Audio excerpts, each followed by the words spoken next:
Greetings and salutations. In this quick video, I want to show you how to remove ink, paint, pencil, ballpoint pen, any kind of markings that you have on a article of clothing that's genuine leather. And of course, you don't want to put that in a washing machine. It will ruin it, and especially a dryer. Yes, you can take them to a dry cleaner, but a lot of dry cleaners will not accept leather. And if they do, you better make sure that they're really good at it and show you some examples of work that they've done. Now, this is from the 1970s, and I thought I was going to be cool and put a skeleton on there. I don't know how well you can see, but there is a skeleton right here because I thought I was going to be some kind of Harley Davidson biker or something. And do this method at your own risk. I haven't had any issues with restoring my own leather at home, but of course, with everything, there's a risk. All right, and the only thing you're going to need is rubbing alcohol. It doesn't matter. Isopropyl alcohol, doesn't matter what percentage. This is 70%, but you can use up to 90%. In substitution, if you have nail polish remover, you can use it. It is a little bit more abrasive, but make sure that it's acetone-free.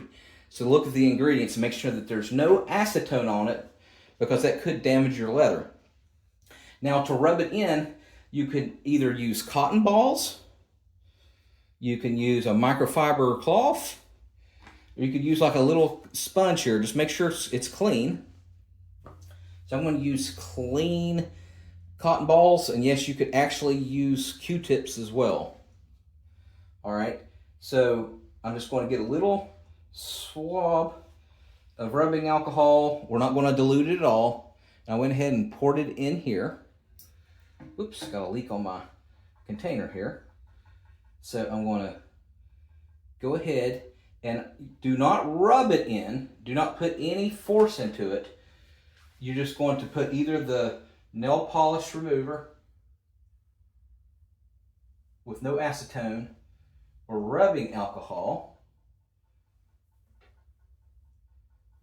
like this, and try not to rub it in. Just let it soak like this. And what we're doing is we're not rubbing the ink further back into it. We're letting the ink that's on the leather to come up to the surface. Okay, I'm going to let that sit. At the end of this video, I'm also going to link to how you can clean leather. And you can use half rubbing alcohol, half water to clean the leather, to remove mold and to remove dirt. You can use white vinegar. And once it's fully dry, you can get like a brush, and then you could put a coconut oil over it to refurbish it, or extra virgin olive oil.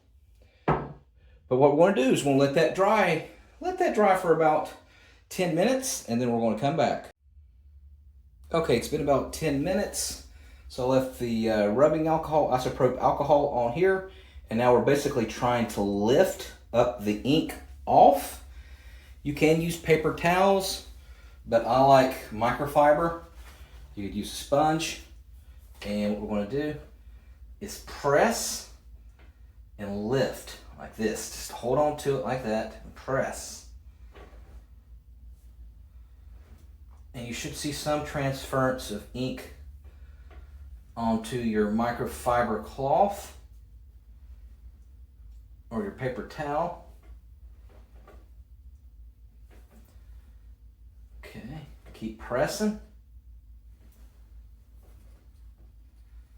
And you get the idea.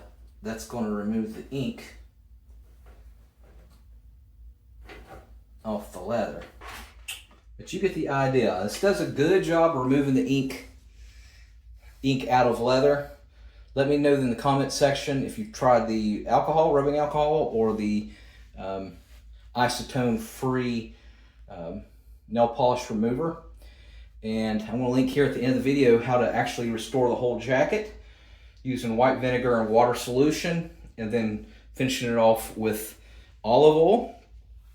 And then after you finish it off with olive oil, you want to let it dry for, I don't know, 4 or 5 hours. All right, thanks so much for watching, and make sure you subscribe.